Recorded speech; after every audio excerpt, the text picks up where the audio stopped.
Oi, pessoal! Vamos falar sobre futuro. Qual será o futuro das cidades? Como construir um futuro mais humano? Para estar comigo ao longo desse bate-papo tão necessário, tão importante, tão estratégico, eu vou receber o super René de Paula Júnior. Bora lá!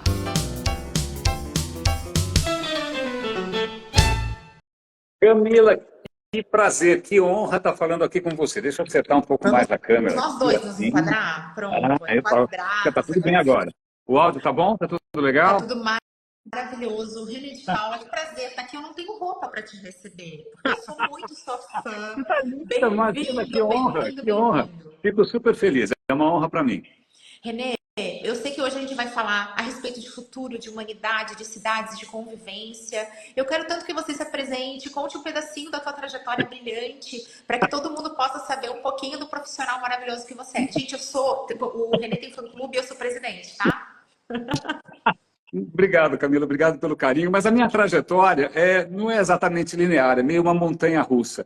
Só para tentar resumir um pouquinho, eu venho de outra área, eu trabalhava antes em televisão, e em 96, faz muito tempo, eu me encantei, né, com a internet que estava nascendo, era uma promessa de um futuro extraordinário, muito mais horizontal, de muito mais liberdade, né, de muito mais verdade. Aí eu joguei tudo para cima, joguei o emprego que eu tinha, pedi demissão e comecei a trabalhar em 96. Olha só. E não tinha salário naquela época. Eu falei, olha, eu não sei nada, vocês só me pagam quando eu souber fazer alguma coisa. E foi assim que eu comecei. Bom, isso faz quanto tempo já? Já 28 anos, faz muito tempo.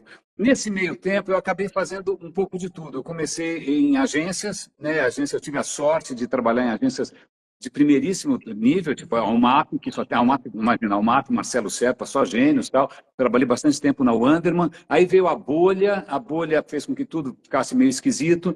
E aí eu acabei indo mais para o mercado mais corporativo, trabalhei no Banco Real, depois eu trabalhei... Onde mais que eu trabalhei? Eu acabei trabalhando no Yahoo de novo, no Yahoo, foi muito legal, eu adorei trabalhar no Yahoo. Do Yahoo acabei trabalhando na Microsoft foi maravilhoso. Da Microsoft acabei trabalhando, antes disso acho que eu trabalhei na Sony também, tinha esquecido. Bom, em suma, eu estou nessa área faz bastante tempo, acompanhando digamos que as guinadas que esse mercado dá de tempos em tempos. Na verdade, a gente está numa situação que é bastante inédita para mim também. Eu estou nessa área faz tempo. Faz algum tempo já que eu saí um pouco da área de marketing, que eu sempre trabalhei mais, e eu estou me focando mais na área de comunicação, que não sei se foi uma decisão muito boa, porque agora entrou o chat GPT, agora eu não sei mais como é que fica a vida da gente que cria conteúdo, né? Porque agora você tem um robô que, se quiser imitar a minha voz e fazer um podcast melhor que o meu, ele consegue fazer. Mas é mais ou menos isso. Eu estou nessa área há bastante A gente tempo. tem Você que sabe que falar eu... sobre isso, Renê, sobre essa história Falarei, falarei. do chat GPT e sobre essa história de humanidade. Isso é muito importante. Você sabe que eu estive com o Neil Patel há algumas semanas, 2 semanas atrás, e eu pude fazer uma pergunta para ele. Ele é o maior nome do digital no mundo hoje, então ele é um consultor que tem uma marca pessoal, assim como nós, e ele tem uma escala inacreditável de serviços prestados, clientes incríveis. E eu perguntei para ele, então assim, ó, quando você olha para o seu negócio, não é para o negócio alheio, é para o seu negócio, o que que te preocupa? E ele falou sobre a dependência do profissional de marketing em inteligência artificial. Delegar aquilo que deveria ser humano. Quais foram os itens que ele citou? Gestão da expectativa, o encantamento e a emoção. Isso é sobre humanidade. Então, o momento que o conteúdo for apenas aquela coisa pasteurizada, que num primeiro momento, meu Deus, a inteligência vai imitar o René. Mas aí todo mundo usa, você perde essa humanidade e ele teme isso. Isso é o que ele colocou. Ele falou também de medo da tecnologia mal implementada. Mas olha só como é importante a gente falar de futuro, de humanidade É. e olhar para aquilo que nos torna humanos. E você tem essa liderança, essa paixão, um brilho no olho inigualável, que traz essa humanidade muito forte para gente. Né, obrigado, mas olha, sabe que tem uma coisa bastante preocupante? Acho que de ontem para hoje eu estava assistindo um vídeo também sobre inteligência artificial, sobre o chat GPT, e fizeram uma pesquisa recentemente que eles pegaram lá um focus group, várias pessoas tal, e apresentaram para eles 3 textos. Um texto feito por um humano, um texto feito por um humano usando o chat GPT e um texto criado pelo chat GPT. Eles não disseram quem era o autor, tá? E a questão é, olha, qual texto que você acha mais confiável, que você acha mais humano, que você acha mais convincente? O ChatGPT ganhou disparado. Então, isso é muito preocupante, porque qualquer coisa que a gente fale sobre o ChatGPT hoje, amanhã já não vale mais. porque ele está evoluindo muito rápido, né? E a capacidade dele, eu uso bastante o dia inteiro, porque eu tenho dúvidas o tempo todo, curiosidade. Eu converso o tempo todo com o ChatGPT. É um pouco assustador, porque é o melhor interlocutor que eu já tive.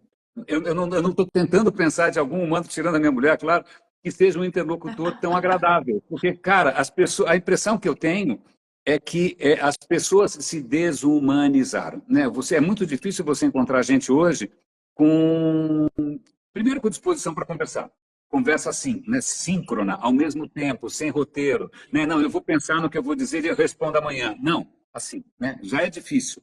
Parece que tem toda uma geração aí que acostumou com a coisa do controle das mensagens e tal. Então, perdeu um pouco essa questão da espontaneidade, né? Aliás, eu sempre, tudo que eu crio, tudo que eu faço é de improviso, né? Os meus podcasts, os meus vídeos, é tudo de improviso, porque eu falei, cara, essa é a única coisa que me resta, é a capacidade do improviso, né? Mas, ainda mais, de novo, nesse mundo em que a arte da conversa, eu acho que entrou um pouco em xeque, né? Você vai para a praia, acabei de voltar da praia, um lugar maravilhoso, em vez das pessoas estarem olhando o lugar maravilhoso, elas estão assim, né, na telinha. Meio assustador. Mas, de qualquer maneira, eu acho que dá algumas pistas para a gente, né? O que a gente quer ser quando crescer, que futuro que a gente quer, né? É bem assustador quando o interlocutor mais legal é uma máquina, né? Que parece aquele filme Her, né? Será que É é para isso muito que a gente está her, é indo? muito, muito, muito. Ah, olha só, agora eu encontrei alguém com quem eu me conecto, mas ele é virtual e não existe. Não existe, entre aspas.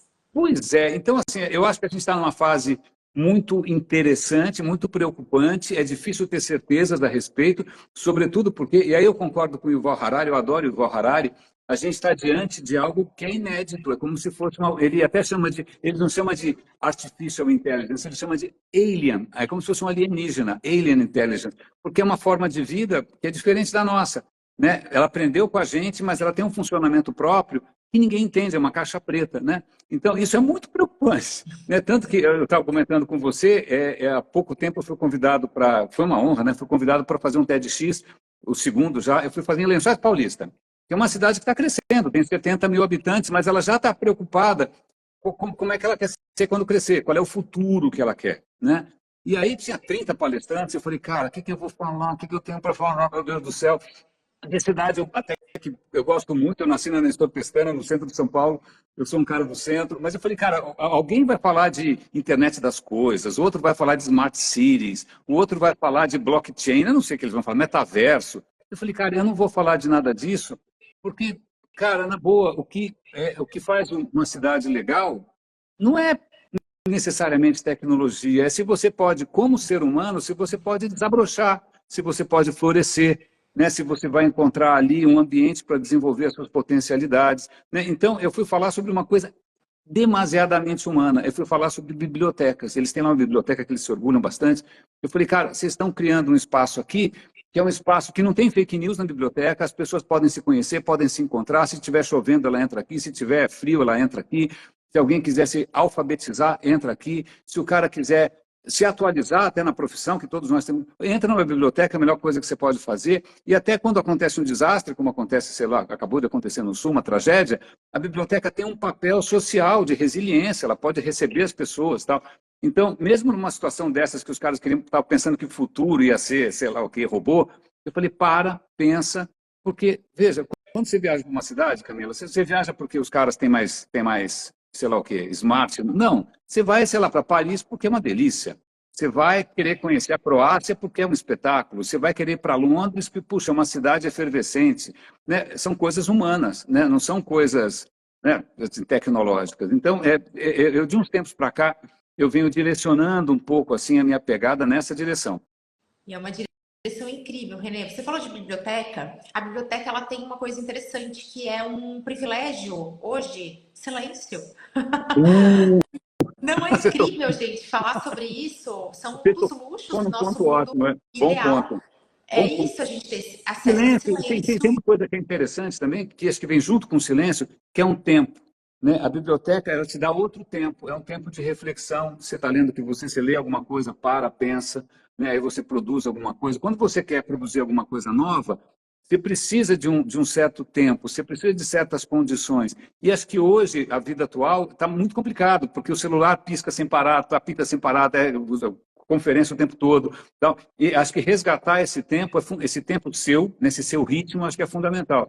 E você consegue, Renê, se permitir isso? A gente falou, gente, primeiro que o Renê é divo acessível, ele, né? Ah, eu fui pra praia, gente. Praia, eu estou em Curaçao, mas estou falando com a Camila aqui rapidamente. Aí eu falei, Renê, meu Deus, que brilhante essa sua apresentação. Ah, eu adoraria falar com você, divo acessível, é assim. E essa história do silêncio, ela me pega bastante, porque às vezes eu estou falando alguma coisa e o reloginho me responde. Então, a É, Siri fala, e aí aconteceu outra coisa, ela vem. Oi, é, tudo bem? Tô aqui. não, volta e Então, meia, né? e o pensamento crítico, que o livro físico, em ambiente de contemplação, em momento em que você consiga. Gente, não é possível se conectar consigo mesmo e com os demais em completa aceleração. Isso é Concordo com você. Às impraticável. vezes vamos mudar a câmera, vamos mudar um pouco de posição aqui para mostrar uma outra parte da casa fundamental aqui, que são livros. Aqui em casa tem livro. Isso não é um fundo de zoom, é que são livros de verdade. Né? A Eu, gente eu tem vou que mostrar um reconectar pedacinho, eu com isso. também tenho, ó. Também tenho, então, gente. A gente tem que reconectar com isso, porque, entre outras coisas, você está. É como quando, de repente, algum livro maravilhoso que você leu é transformado num filme. Eu me recuso a assistir, porque eu falei, cara, eu já criei os personagens na minha cabeça. Eu não quero ver a versão Marvel, a versão sei lá, Disney. Não, cara, eu tenho a minha própria versão. Eu criei isso na minha própria mente. Então, eu acho que voltar a essa questão da leitura eu acho que também traz essa questão que é muito humana, né? De você estar praticamente conversando com alguém que já não existe mais, né? Você está criando um universo inteiro seu, né? Criando repertórios de uma forma que de novo, tem o seu próprio tempo. Você está lendo um bom livro, você para, pensa um pouco, né? O livro não fica, você não ouve o livro acelerado, que nem o WhatsApp, né? Eu vou ouvir o livro acelerado em 2 vezes. Sério? Não, O você para, audiobook? pensa. Eu acho que, de novo, essa questão de ritmo, de tempo, até de você não pensar em nada, ela enriquece. Porque quando você é acelerado demais, tudo que te acelera demais empobrece a sua vida. Né? Você acaba vivendo as coisas de uma maneira muito rasa. Você não tem história para contar. Você não sabe nem o que sentir, porque não dá tempo. Né? Então, acho que tem uma questão de você cultivar a sua humanidade mais ou menos como você cultiva um jardim, né? Tem um tempo, você tem que regar, você tem que colocar né, com sol, sem sol, tá? Vamos voltar para aquela outra posição lá que era mais legal. Mas, inclusive, olha, falando em jardim, tem plantas atrás de mim ali, né? É uma parte importante da casa, que são as plantas. Cadê? Deixa eu ver, ó. Muito Temos bem, também, olha tá? só, você também, olha só, é isso aí, Eu muito tenho bem, mais Carlos, uma parabéns. ali, ó. Olha quanto verde, que inveja, que ótimo. Inclusive é um hobby, justamente porque você plantar, né? Eu digo que criar é um ato divino, então nós temos essa possibilidade, né, de algo que nos conecta. A gente criar conteúdo, pensar, trocar, criatividade é algo que nos conecta com essa divindade, que é um É, grande mistério humano. Só que, Renê, me conta um pouco, nossa, olha eu mudando o rumo, né? Mas improviso isso, é o olhar do sim. manda.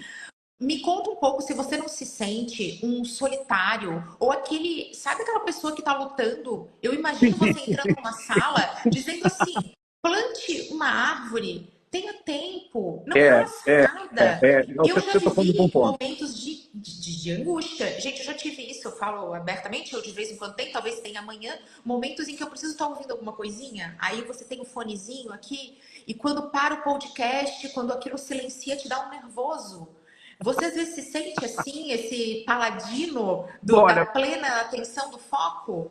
cara, então, olha, tem duas questões aí. Acho que primeiro, acho que eu sempre me senti meio Dom Quixote, né, meio quixotesco, né, sendo talvez um pouco mais idealista, sei lá, meio iluminista, um pouco mais romântico do que eu deveria ser. Isso sempre foi uma marca registrada. Então, tanto que tudo que eu produzo ao longo desses 20 e tantos anos, podcast, artigo, nunca foi comercial.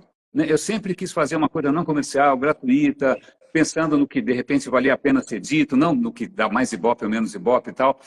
Mas o que é interessante é que isso já era quixotesco antes, mas na hora que entraram os algoritmos, em qualquer plataforma, pode ser LinkedIn, pode ser YouTube, aí a coisa piorou. Porque o algoritmo, ele não é nem tão esperto assim, mas ele percebe o seguinte, o que gera mais reação? O que gera mais engajamento? É alguém viajando na maionese ou é um vídeo engraçadinho de gato? Ou é alguém falando ódio, né? Alguém com algum discurso de ódio? Aí o algoritmo percebe que o que realmente gera mais engajamento são essas coisas meio sensacionais.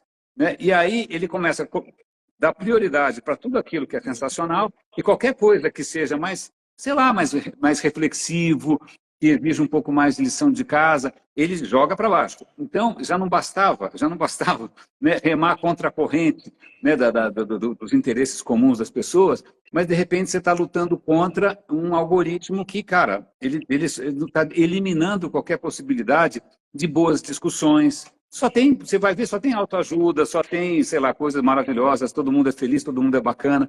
Então, hoje, essa linha de trabalho, que eu insisto, porque eu sou muito teimoso, a chance dela ter impacto tá muito difícil, né? Porque você veja, sei lá, você tem tanta gente fazendo um trabalho bacana de divulgação da ciência, foi durante a época da pandemia, etc e tal, Natália Pasternak, tem tanta gente com um trabalho bacana de conscientização, mas, meu, elas perdem de lavada para a teoria da conspiração, para vídeo fake, né? Então, não está fácil. Eu acho acho que o que eu estou enfrentando, até em termos pessoais, é uma coisa que muita gente está enfrentando também, porque o algoritmo, parece que as plataformas trazem à tona o pior da gente. Isso não estava no programa. Quando eu comecei na internet lá atrás, que eu era super sonhador, né, não tinha algoritmo.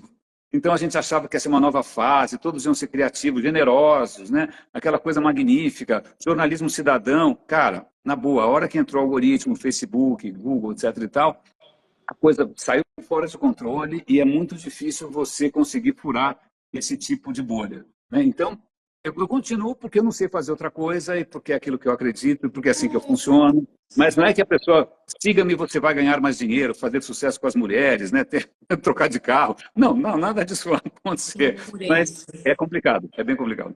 Para todos nós que estamos fazendo esse digital, que é ligado a um propósito, e Sim. Renê, vamos lá, eu já fiz testes mais audaciosos na minha comunicação, eu já ousei ir um pouco além, e o preço a pagar, gente, ele é tão alto. Quando terminou aquele lançamento em que eu fui um pouco mais além, que eu fiz o que todo mundo falava que ia dar certo, e o triste é que dá, tá? Então, quando você fala aquilo e as pessoas se conectam, e no final, gente, o preço é alto, você não paga com dinheiro, você paga com a sua vida, com a sua credibilidade, com aquilo que você quer deixar de legado. Burnout, né? Você se esvazia. Tanto que acho que teve, acho que mês passado, uma série de creators, né, de criadores no YouTube, começaram a abrir o bico. Falaram, cara, eu não aguento mais, isso daqui é uma escravidão, né? Eu estou sendo sugado, esse algoritmo, eu não entendo, eu estou falando como se fosse uma divindade completamente impenetrável, né?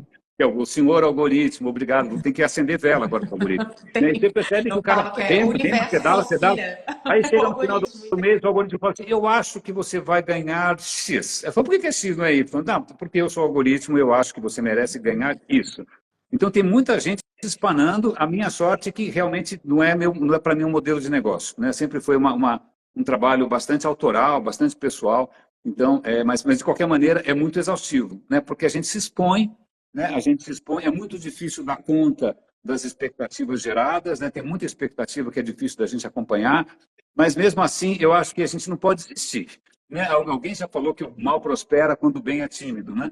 Então, eu acho que a gente tem que continuar, né, com essa tocha, porque é o que dá esperança. A gente tem uma pergunta do Thiago. Thiago, eu já vou direcionar ao super Renê. Mas, Renê, uma coisa que é muito importante. Eu estava ouvindo esses dias o Érico Borgo, do Eu Omelete, conversando com o Afonso Solano, do MRG. Eles estavam falando sobre discursos comedidos. A sabedoria é comedida, porque ela é ciente da sua... de você não saber, né? Só sei que nada sei. É um discurso de sabedoria. E aí você busca o caminho do meio das coisas. Não, deixa eu ouvir esse lado, deixa eu ouvir. Então, o quanto existe sabedoria onde os discursos não são polarizados e polemizados e sensacionalistas. Sensacional. E aí, como eles, como criadores de conteúdo, são capazes de chamar e reter a atenção se eles não estão falando assim, tudo que você sabe morreu, e apontando os dedos, e dizendo que agora tudo acabou, e criando o desespero que faz atrair atenção. Então, você tocou num ponto de excelência, brutal. muito bem. Eu estava ouvindo outro dia na praia, né? E na praia, assim, eu levo livros, mas acontece, tem tanta coisa bonita para ver que eu não consigo ficar com a cara na página. Então eu boto um foninho e fico ouvindo audiolivros, né? É um foninho que eu consigo ouvir os pássaros, o fone não me bloqueia nem nada, mas eu estava ouvindo um audiolivro do Feynman, que é o Prêmio Nobel de Física, é uma pessoa muito interessante. E o Feynman falou uma coisa interessante: os períodos mais nefastos da história humana são períodos em que havia certeza demais. Perfeito. Então, o nazismo era certeza demais, o fascismo era certeza demais, a extrema-direita é certeza demais, a extrema-esquerda é certeza demais, o stalinismo tanto faz. Então, é engraçado porque acho que hoje, até para você ter algum espaço aí nos algoritmos, as pessoas acabam investindo nesse excesso de certeza, né? Eu sou um guru, eu sei, os outros estão errados, eu sei, siga-me, só, se você não me seguir, né, nada vai dar errado.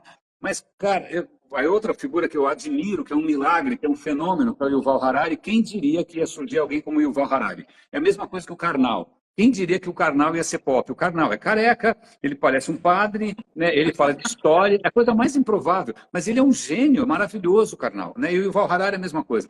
E o Yuval Harari estava contando uma coisa, que quando ele era criança, ele era uma criança muito curiosa. E ele fazia várias perguntas.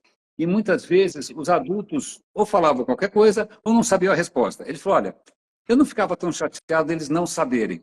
O que me chateava é que eles não ficavam incomodados por não saber. Né? Então, aí tem uma diferença grande, né? Que aí tem essa questão de humildade, de curiosidade, de sempre saber que pode ter uma resposta melhor. Eu lembro que uma vez eu estava num evento com a Marta Gabriel, veja só, Nossa, querida também. E aí a gente estava no palco e a gente abriu espaço para as perguntas. Aí um rapazinho levantou a mão e falou: olha, eu queria saber qual é a melhor estratégia para o meu e-mail marketing. Aí acho que a Marta respondeu alguma coisa pertinente. Eu falei, meu, quer saber? Testa. Testa, testa, essa coisa que você tem aqui, testa. Eu não conheço a sua audiência, eu não conheço o seu produto. Qualquer coisa que eu falar vai ser de orelhada. Né? E quem disse que as minhas experiências vão valer para você? Eu tenho quase 60 anos, tem dó. Então, testa, bicho. O legal da internet aí você pode criar um vai e vem, você aprende, você, né, aprende com os erros, aprende com os acertos, testa. Então, você tem razão. Eu acho que a gente está imerso nesse mundo de super-homens, e super isso, e super aquilo. E todo mundo com salto alto, ninguém desce do salto alto. Né? A primeira coisa que eu faço é descer do salto alto. Né? Cara, esquece, olha, a gente está todo mundo aqui no mesmo barco. Aquilo que eu sabia há 10 anos não vale mais. Aquilo que eu sei hoje sobre o chat GPT não vale para amanhã.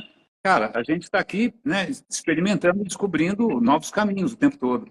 Mas Até quando rola uma contratação, né? Às vezes o cara fala, olha, você tem esses cabelos brancos, você deve saber tudo. Eu falei, cara, não, eu quero trabalhar aqui para a gente junto criar alguma coisa que não existe. Eu não quero repetir o que eu já fiz lá atrás, ainda mais porque, né, o mundo mudou. Então, é isso, você tem que estar aberto para construir coisas que ninguém nunca fez. isso foi uma resposta do Neil Patel que eu adorei. Ele disse: o ser humano está sempre ávido pelo novo, pelo simples e Deveria, criativo. deveria, Frase.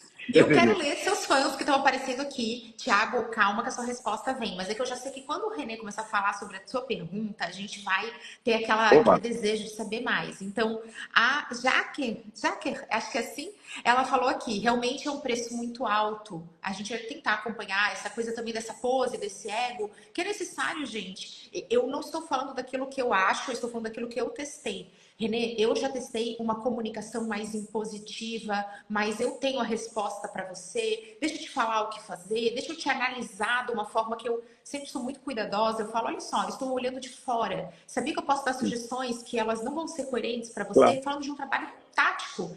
E eu posso comprovar, gente, que toda vez que eu fui por esse caminho do salto alto, que o Renê comenta, do daqui que eu sou o grande oráculo, eu tive resultados, eu estou botando entre aspas, melhores. Isso é muito preocupante. Não fui por É, esse caminho, é, testei e não pago. E é sobre isso que a Jaque fala aqui com a gente, do envolver a nossa saúde é, mental e emocional. é isso aí.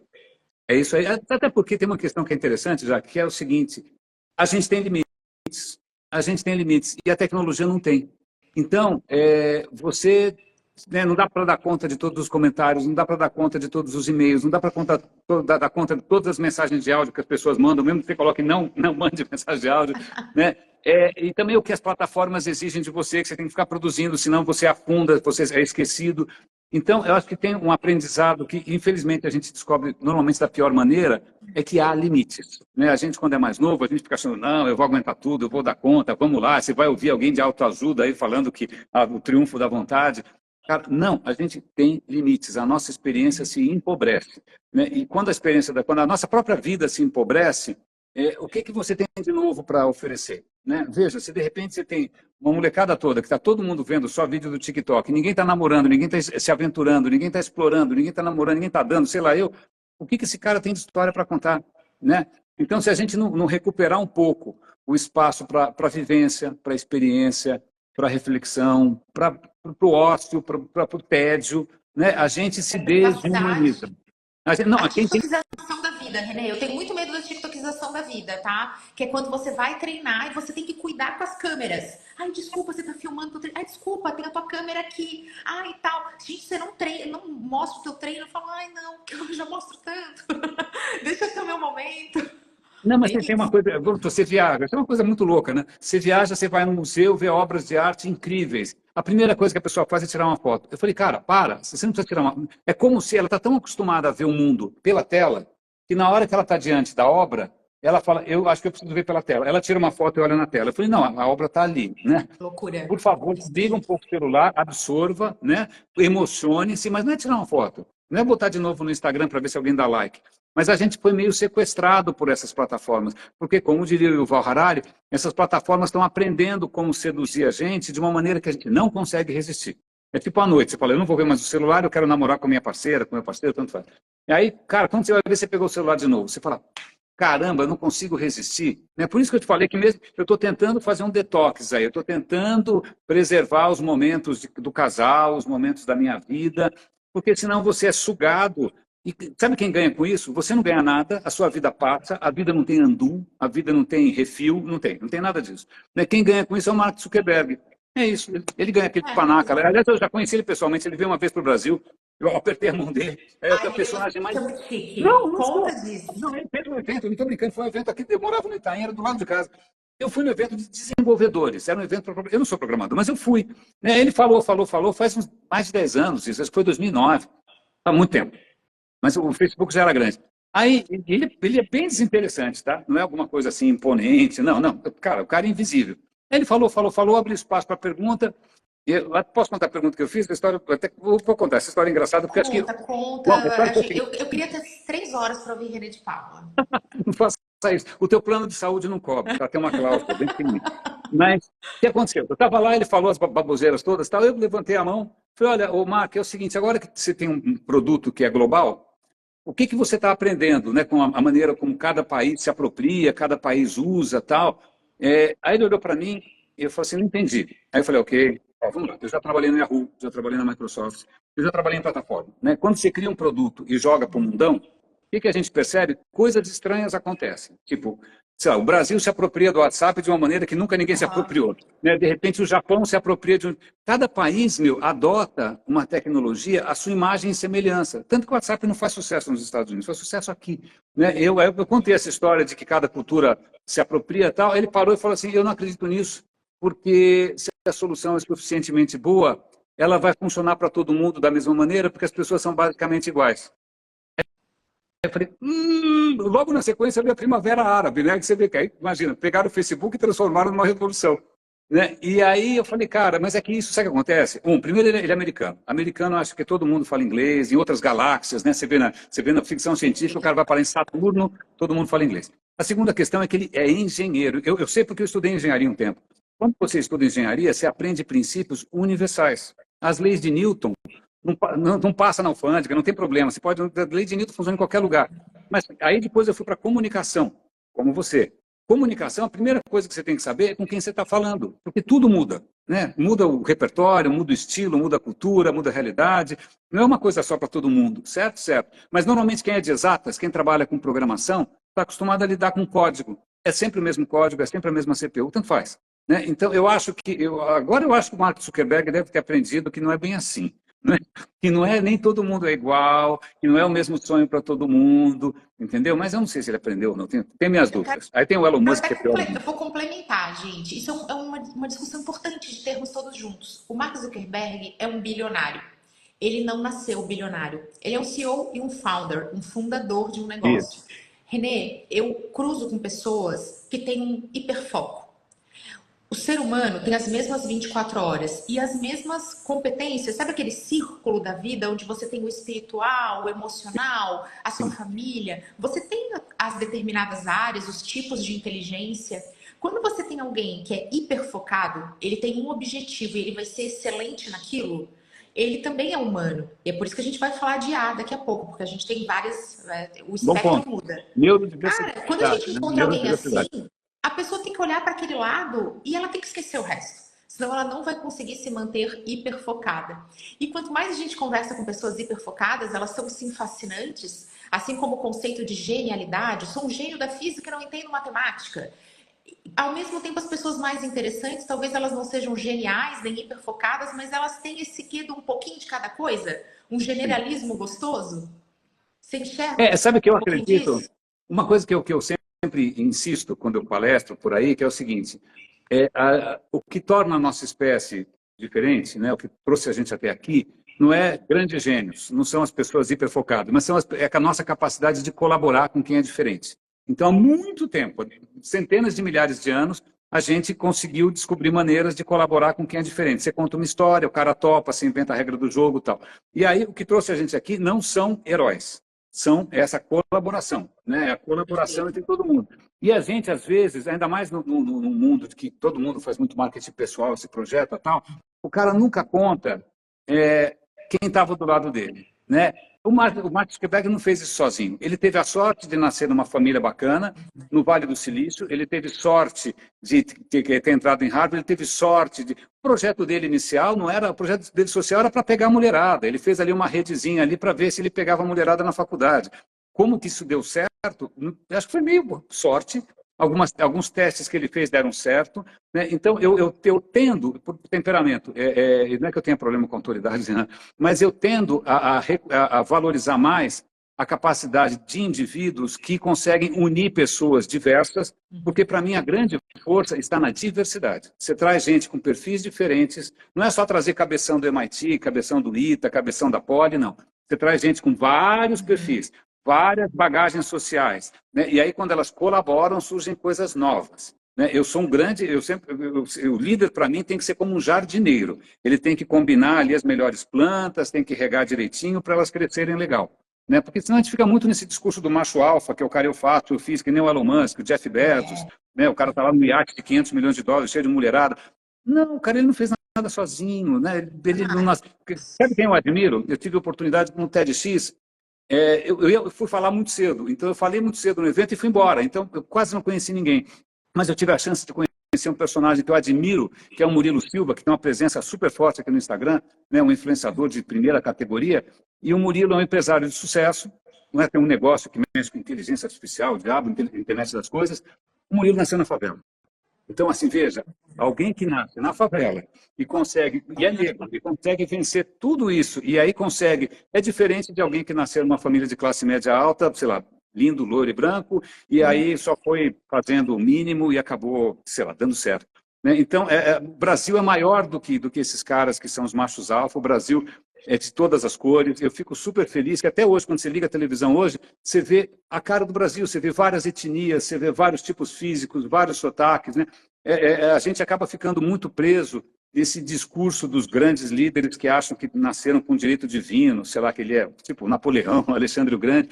Eu gosto muito, talvez por eu ter trabalhado em televisão, quando eu fiz engenharia, a engenharia era uma coisa muito solitária, não era uma coisa colaborativa. Espero que tenha mudado, né? Mas quando eu fiz televisão, você não faz televisão sozinho, você depende do caboman, você depende do operador de VT, você depende, todo mundo depende de todo mundo. Então, isso cria uma horizontalidade que é muito legal. Eu acho que eu fiquei viciado nisso. Então, quando eu pego alguma coisa que é um pouco mais, né, alguém diz salto alto na Faria Lima, eu recuo um pouco.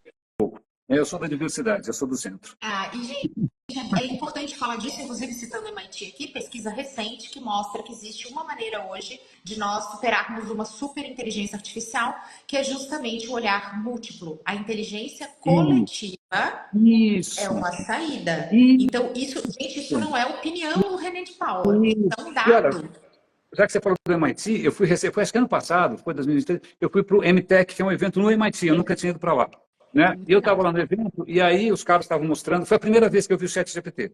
E o OpenDALI também, o DALI, que é aquele das imagens. Quando eu vi o DALI gerando imagens, eu levantei a mão, pedi um microfone, eu falei, eu nunca me senti tão irrelevante na vida. E eu tenho dó dos meus amigos da indústria criativa, porque a casa caiu. Isso lá atrás. Mas aí o que acontece? Um cara estava mostrando lá, acho que era um cara que é um bambambam do Watson, da IBM. Eu pedi o microfone e falei, tio, deixa eu fazer o seguinte, tem uma coisa que eu não entendo muito bem, que é assim, se eu faço uma pergunta para esse robô, ele dá uma resposta só. Como se fosse um problema de matemática, como se fosse um problema de engenharia. Mas questões humanas não têm uma resposta só. Então, veja, se você está me dando uma resposta só, ela é válida universalmente? Não pode ser. Né? Se tivesse essa coisa universal, não tinha 11 de setembro, não tinha Estado Islâmico, né? Não tinha esses malucos explodindo tudo. Né? Não tem uma resposta única para todo mundo. E vocês estão repetindo essa coisa arrogante, né, do mundo Yes. ocidental branco, que acha que ele tem a resposta para todo mundo, né? Então, esse é um vício da inteligência artificial hoje, que quando você pergunta alguma coisa para o chat GPT, ele vem com uma aura de universalidade. Não pode ter. Não pode ter. Que recorte importante. Vou dar um recado e a gente vai para a pergunta do Thiago, que tem outras aqui. Mas o Luiz comentou: o Radinho de Pilha, podcast diário do mestre René, é um santo remédio para quem busca entender o mundo e refletir sobre suas certezas. Puxa, é muito. Gente, Radinho Valeu, meu é Deus. obrigatório. Vamos botar aqui, obrigatório. É muito gostoso. Você tem que. É legal, gente. É aquele conhecimento que te faz refletir e despretensioso, que é a tua marca registrada. Horizontalidade, vou mudar agora. Não é despretensioso, é horizontal. Muito obrigado. Não, mas na verdade o radinho é um profundo mergulho na minha ignorância, porque quanto mais eu vou descobrindo coisas, eu percebo que eu não sabia, e tem mais coisas que eu não sabia, e mais coisas que eu não sabia. Então não é ali, não é nada professoral, a gente não está dando aula, a gente está simplesmente expandindo os limites da ignorância todo dia. Porque é um monte. Eu nasci em 64, que é o ano do golpe. Né? Então, eu cresci durante a ditadura. A minha educação, eu fiz colégio público, escola pública, foi marcada pela ditadura. E a ditadura cortou qualquer coisa humanista, cortou história, cortou tudo, só formava tecnocrata. Né? Então, eu estou correndo atrás do prejuízo, porque eu não tive a educação que eu queria ter tido por causa da ditadura. Né? Então, agora eu estou indo atrás de história, agora eu estou indo atrás de biologia, que são disciplinas até mais interessantes do que 0 em 1, juro. Ai, mas a gente vai. Vamos fazer todo mundo aqui um pedido, gente. Vamos fazer esse pedido. E a gente quer receber sempre assim, tua lista de leituras. E o que você está lendo, você vai. Mas, seus problemas acabaram, porque eu tenho um projeto meu que eu não ganho nada com isso também, que se chama leiavaleapena.com. Leiavaleapena.com, quando algum livro mexe comigo, me faz repensar, tal, eu vou lá no Leia Vale a Pena e conto, falo, cara, esse livro tem que ser lido. Né? Pode ser livro de ciência, pode ser livro de história, tal, leiavaleapena.com. Eu faço isso direto, Eu vou dar essa dica logo mais nos stories e demais redes sociais. Mas, Thiago, vamos te responder, Thiago, a gente quer ouvir o René falar sobre isso. Ele nem falou ainda sobre as cidades, mas eu gostei que essa pauta ela está orgânica. Opa. O Thiago questiona: como você vê a inteligência artificial? Ela vai gerar desemprego na sua visão? Sim.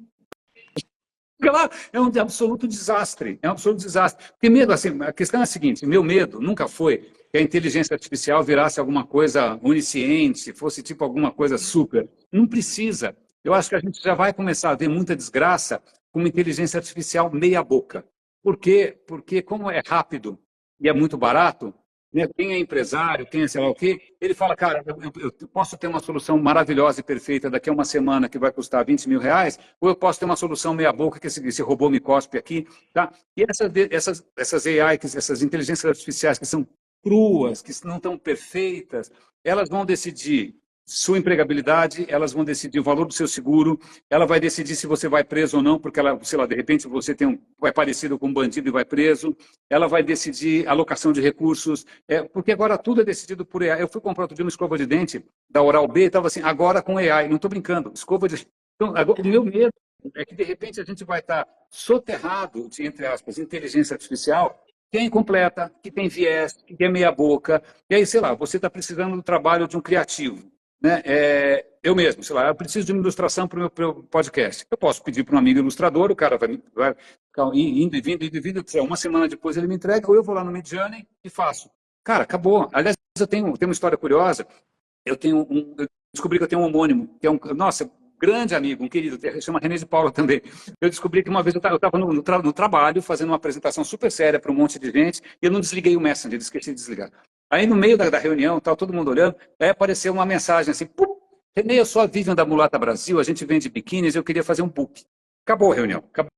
Eu não sei o que, eu juro que eu não sei o que é isso, eu não sei o que é Mulata Brasil, não sei o que é. Em suma, ela achou que eu fosse o outro René, porque o outro René é um fotógrafo espetacular, é um fotógrafo maravilhoso, ela me confundiu. Aí eu fui atrás, conheci o René, a gente estava com a mesma roupa, não estou brincando, a gente tem uma diferença de 1 ano só, 2, nascemos mais ou menos no mesmo mês, ele estava de camisa preta, calça preta e tênis, eu estava de camisa preta, calça preta e tênis. Eu falei, vai, chega, tá bom, tá. Qual é a sua vida? Ele falou, eu sou fotógrafo há 25 anos, profissional. Eu falei, porra, que legal. Ele falou, não, como assim não? Aí ele mostrou um iPhone, falei, acabou. Eu tinha equipamento, Hasselblad, Leica, aquelas câmeras caríssimas. Cara, tudo que você faz hoje para essa telinha miserável aqui, então, cara, desculpa, eu não sei o que eu faço da vida.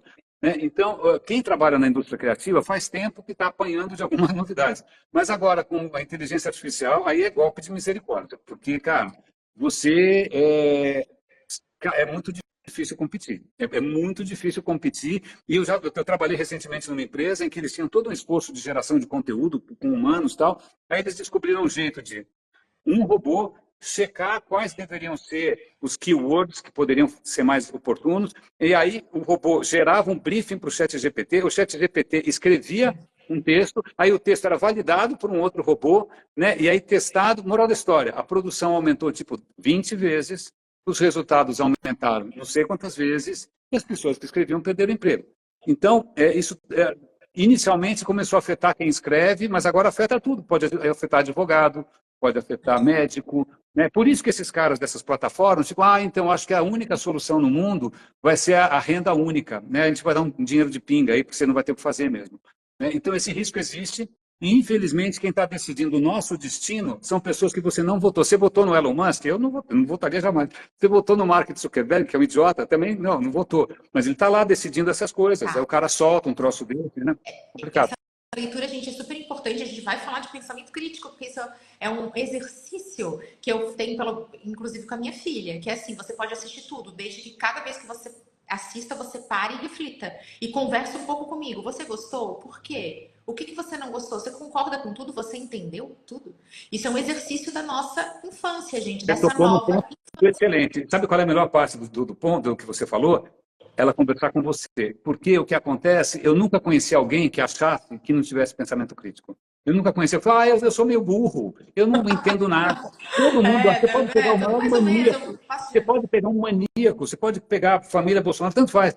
O maníaco vai estar, imagina, eu sou dono da minha razão, eu sei a verdade e tal. Na verdade, o que a gente precisa é conversar, é validar com os outros. E é isso que a gente está perdendo, porque a gente não está se expondo a quem pensa diferente. Por isso que eu falo de novo da diversidade, né? A gente tem que estar se expondo com pessoas que pensam diferente, que vão trazer, dá uma olhada no que eu fiz, vê se ficou bom. Não, ninguém mais faz isso. O cara pega, acha que está maravilhoso e posta, que normalmente não está, né? É as coisas que eu faço. Eu posto sem mostrar para ninguém e é uma coisa de louco, né? O que a gente tinha, o que eu sinto saudade e não tem volta, eu já trabalhei em redação de televisão e tal, é o ambiente colaborativo, de você estar trocando figurinhas, de você mostrar para um, aprender com o outro, o que você está fazendo e tal. Porque quando a gente se isola, isso acho que para mim é um ponto muito claro, a nossa espécie não é uma espécie de indivíduos. Nós somos criaturas sociais. Quando alguém se isola, tem um mecanismo automático que vai achar que você tem razão sempre. Você está certo sempre. E aí você vai inventar histórias de louco para justificar por que você estava certo quando você fez uma burrada monstruosa, né? Então, eu acho que uma coisa que eu sinto falta, até no meu trabalho hoje, que por enquanto é muito solitário, é justamente validar com alguém. Então, quando você conversa com a sua filha, né? E aí, eventualmente, né, você mapeia ali coisas que você pode agregar, e de repente você vai aprender com ela, porque ela está exposta a coisas que você não conhece, né? Então, esse é o caminho. Eu acho que existe essa armadilha, que eu acho que é uma armadilha que vem do iluminismo, vem lá de trás, de achar que somos indivíduos racionais, né, donos da nossa, né, e que vamos analisar as informações e escolher o que é melhor para nós. Cara, a gente é social, a gente é social, a gente se deixa influenciar pelo WhatsApp, a gente se deixa influenciar pelo grupo do Telegram, né? Então, eu acho que retomar esses espaços de conversação, mas de conversação que não tem algoritmo no meio, entendeu? Que não tenha block, cancel, não, recuperar. Até nas universidades a gente está perdendo isso, porque as universidades estão começando a bloquear, cancelar, sei lá, tanto a esquerda quanto a direita, tanto faz, né? Justo a universidade, que era universal, né? Aí deixa de ser universal, aí vira doutrina. Então, a gente tem que recuperar essa exposição a gerações diferentes. Eu trabalhei na loja integrada recentemente. Porra, que legal! Trabalhei com gente que 21 anos, 22 anos, 23 anos. É outro planeta. Nossa, eu aprendi muito com esses caras. É muito legal. Eu sinto falta disso. Foi um privilégio trabalhar, colaborar. E essa geração colabora bastante. Isso que é legal, né? Ninguém é mais tão cabeção assim, né? Os CEOs, não, é tudo Napoleão, né? Mas você pega uma moçada chão de fábrica ali, pô, o pessoal não tem tanto ego. Eles trocam figurinha, trabalham no Notion, trabalham no Slack, né? Então, eu acho que isso é uma coisa bacana. E aqui surgiu uma dúvida em relação a isso. Então, aqui o Adriano, no livro Lunáticos, dividimos as pessoas entre artistas, criativo, e soldados, objetivo. Como ser mais artista nesse momento que se fala muito de produtividade e execução? Olha, é um bom ponto. Eu acho que existe, sim, a gente poderia chamar de neurodiversidade. Pessoas têm perfis diferentes.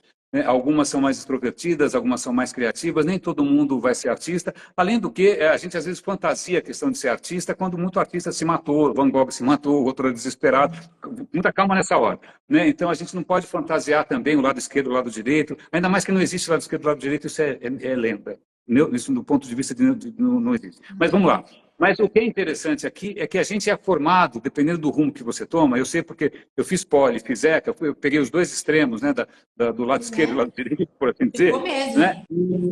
E a gente acaba sendo condicionado e a gente acaba se conformando, não, porque eu sou de humanas com ascendente em humanas, eu não sei fazer conta. Ou então, não, eu sou um engenheiro, para mim o que falam são os números, são os fatos. Você está argumentando.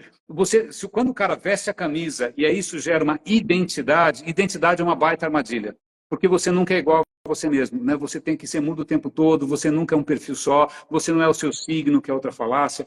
Então, a gente tem que tomar muito cuidado com esse tipo de estereótipos e de rótulos, porque eles não fazem justiça. Mas, de qualquer maneira, eu acho que uma boa pegada aí, esquecendo essa dicotomia entre artistas e soldados, etc. e tal, é que a natureza humana ela floresce mais quando você foge dessas coisas que são de muitas certezas, né? Que muitas vezes quando o cara de data, o cara vai, desculpa, cagar regra, né, o tempo todo e não vai abrir espaço. E normalmente você tem perfis que são mais exploradores, mesmo em exatas, mesmo programador, mesmo quem mexe com sei lá o quê, inteligência artificial. Você percebe que tem gente que é mais exploradora, que gosta de experimentar, que está aberta ao erro. Né? Então, acho que para mim o que parece talvez uma saída disso é a gente ter uma estética de vida, uma estética existencial. O que é uma estética existencial? Você não precisa saber pintar, você não precisa saber cantar, eu não sei dançar,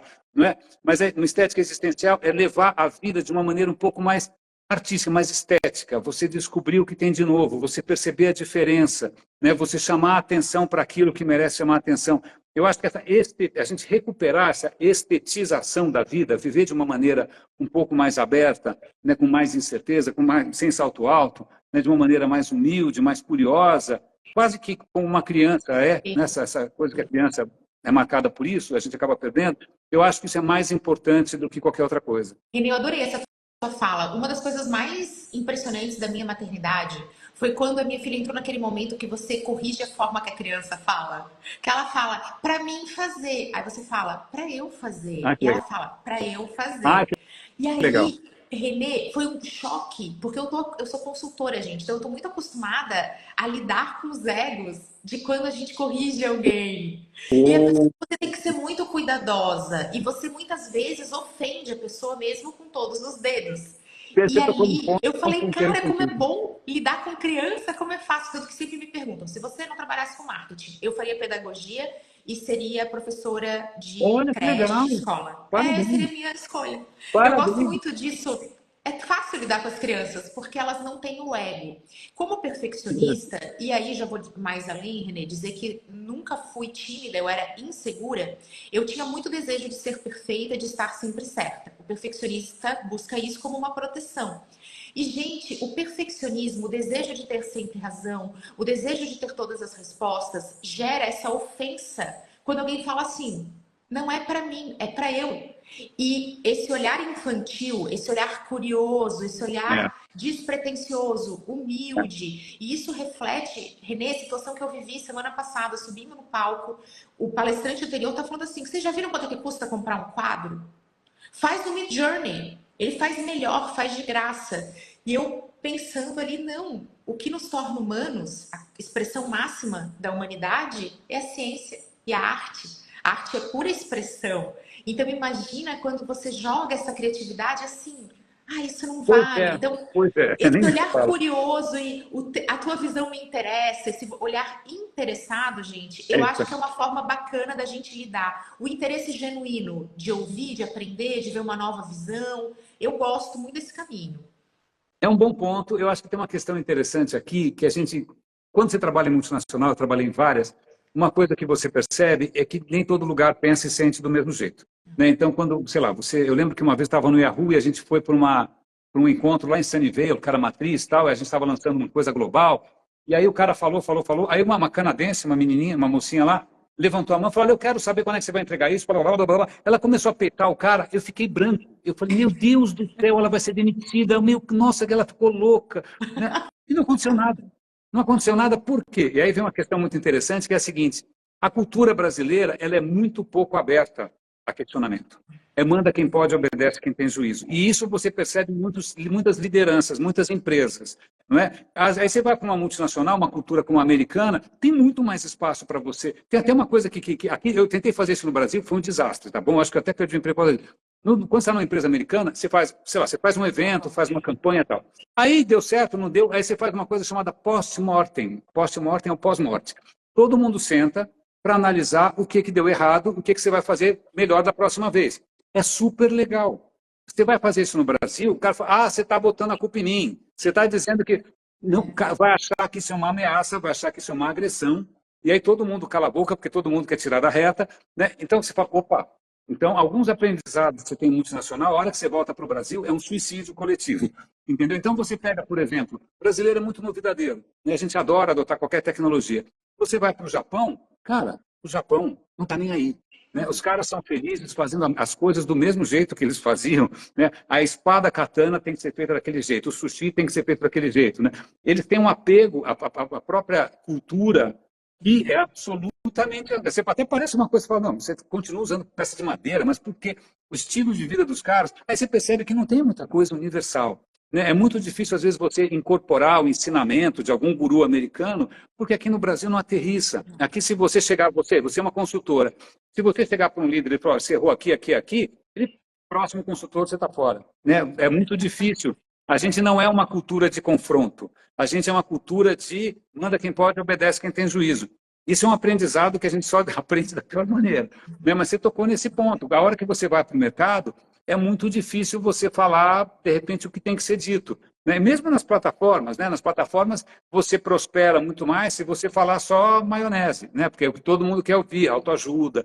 Né? Porque se você for falar, olha, isso, ó, inteligência artificial tem um risco aí, eu posto, ninguém te chama para palestra, mas se você for numa palestra e falar que inteligência artificial não é bom, é arriscado, tem problemas, ninguém te chama mais. Você tem que ir lá na frente, porque palestra é a nova missa, né? Palestra é a nova missa, você vai lá na frente, você tem que ficar falando que vai todo mundo para o céu. Né? Palestra é nova É missa, muito Renê de engraçado. Paula, não Mas é joga verdade, essa. as pessoas não vão mais na missa, não tem mais o que fazer, elas vão em palestra. E palestra é bom porque não tem lição de casa, ninguém tem faixa chamada oral, né? Não tem prova. É ótimo, o cara senta, se ele gostar, gostou, se não gostar, não gostou, ele entra e sai, está limpinho, né? Então, acho que é por isso que palestra, eu sei porque eu dou palestra o tempo todo, e eu acho que uma das graças da palestra é isso, ninguém vai perguntar, Camila, você entendeu aqui, agora vem você falar. Né? Não vai rolar. Né? Palestra, você fica ali passivo, gostou ou não gostou, tira umas fotinhas do slide do PPT, que você nunca mais vai ver, né? E Renê, isso é muito louco que você está comentando. Gente, isso também é pensamento crítico. Eu brinco que dados daqueles que a gente apresenta na palestra, eles confirmam o teu viés, seja ele qual for. Gente, o Instagram é excelente para as pessoas. Você fala, meu Deus, tá vendo? Eu não estou tendo resultado porque o Instagram é excelente. Olha, o Instagram tá caindo, porque tudo tá certo. Esses dias me botaram aí contra um guru. Ai, que situação, gente, que eu fiquei. Ai, que você fala que olhar o horário é bom e o fulano diz que não. Eu falei, adivinha quem tá certo? Nunca saberemos. É Porque isso ele aí. tem seus dados empíricos, eu tenho os meus, a gente tem um algoritmo que não é 100% transparente controlando, então Matou. se ele está certo, eu também estou certa, e a gente vai ter que escolher um lado aqui, ficamos nessa, pessoal. Então, olha só, nessa palestra é a nova missa, gente, eu até digo, tenhamos, né, me incluo aqui, cuidado com os cheios de certeza. É isso aí. É isso. Não, foi o que o Feynman falou. Quando alguém tem certeza demais, corre. Que não é possível ter certeza. Você só vive uma vez na vida. Né? Eu não sei se eu entendi tudo que eu fiz até agora, estou ainda tentando digerir. Né? Quem tem certeza demais está querendo te vender alguma coisa ruim. Né? Alguém então você fala, vai dar tudo certo. Você fala, Nova frase. deixa eu entender. Gente, Você foi aquele cara que falou que metaverso ia dar certo? eu tava pensando nisso, René de Paula. Eu tava pensando nisso, eu ia falar isso para vocês. Gente, cuidado com esses discursos e com como a gente se deixa afetar pelos discursos. Eu acho que isso Sim. é até principal. Lá no início da nossa conversa aqui hoje, falaram de saúde mental, porque a gente já parou de viver para analisar metaverso. E metaverso é pauta velha, pauta antiga. Nossa.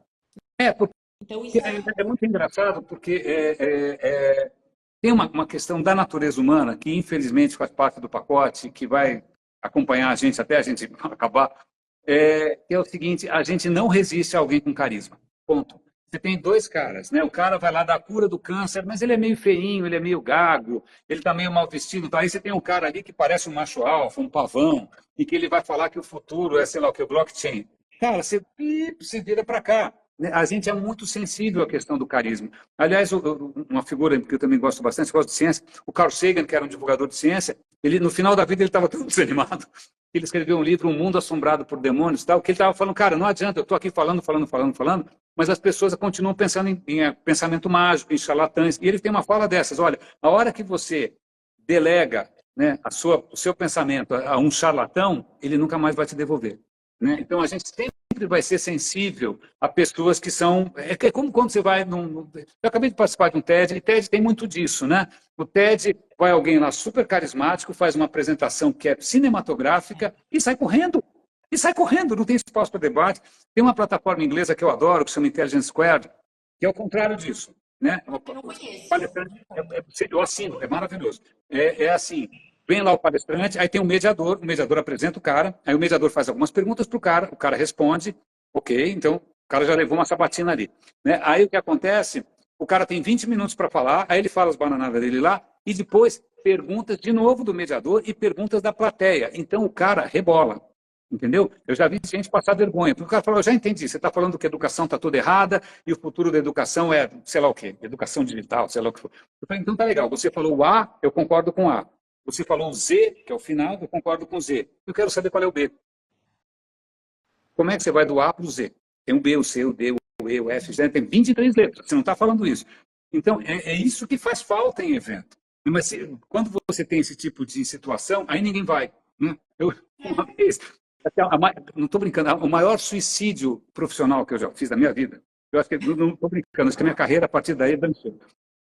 Eu tinha sido convidado para um evento de e-commerce aqui na FGV, um lugar bacana. Então, me chamaram e falei, cara, eu não entendo nada disso, eu não entendo. Não, você vai ser mediador. Vem 3 pessoas, vão ser, né, vai ter um debate. Eu falei, pô, um debate, mediador e tal. Mas nem todo mundo topa debate. O que aconteceu é que na véspera os 3 cancelaram, só sobrou o mediador.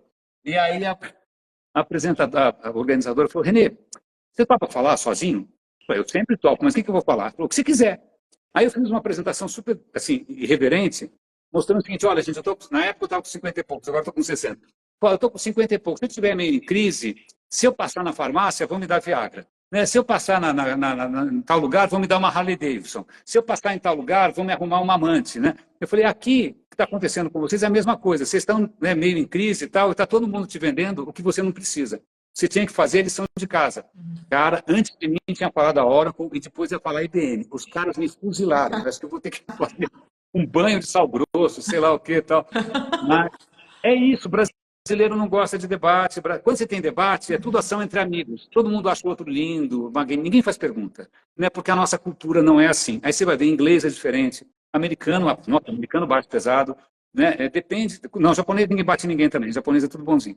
Né? Mas essas coisas a gente aprende só errando. Eu errei. Nossa, big time aí. Não, Renê, eu jurei que eu seria pontual, gente. Eu estou sendo aquela anfitriã que é totalmente indelicada com o convidado, que fala que nem poderia com pontualidade. Imagina, eu não estou conseguindo, tá? Eu Gente, trabalhei em TV, eu eu sei como é que timing funciona. Timing é timing. Mas foi um prazer, está sendo um prazer enorme falar com você. Eu sou muito grata pela nossa amizade virtual, que ocasionalmente gera excelentes insights. Todos aqui, tá cheio de feedbacks, de pessoas falando onde ele estava, aí, resposta, onde eu estava, que não conhecia o Renê. O Renê produz conteúdo, gente, diário. Conteúdos como esse. Eu preciso mudar a medicação. Você é um oásis desse tipo de reflexão, dessa provocação. E se eu tivesse que te definir assim, uma palavra, eu traria essa, provocativo. Então, naquela coisa que te faz... sinta-se super elogiado, porque é sobre isso, é uma provocação diária e tudo isso condensado com muita profundidade, que é algo também que estamos carentes. Foi um prazer te receber aqui. Pessoal, adorei, Camila, adorei. Parabéns pelo teu trabalho. Parabéns, você é referente. Estamos juntos. Lúcia, mais live, por favor. Aline, precisa ser inteligente para questionar. Tá todos aqui pedindo mais Renê. A gente vai fazer uma campanha para que o Renê venha Vejam para o bem, Instagram. o plano de saúde tem uma cláusula bem pequenininha. Você vai Letras procurar lá. miúdas. Letra Muito miúda. É isso aí. obrigada por Obrigado você, aceitar meu. o convite Foi uma para honra. estar Conta por comigo aqui. sempre. Conta E comigo todos sempre. vocês, está feito o convite para acompanhar os conteúdos do Renê, em especial o Radinho, que é obrigatório, é uma dose diária de profundidade e provocação. Tamo junto. Obrigado. Gente, super beijo. Até a próxima. Beijo. Amei. Tchau, tchau.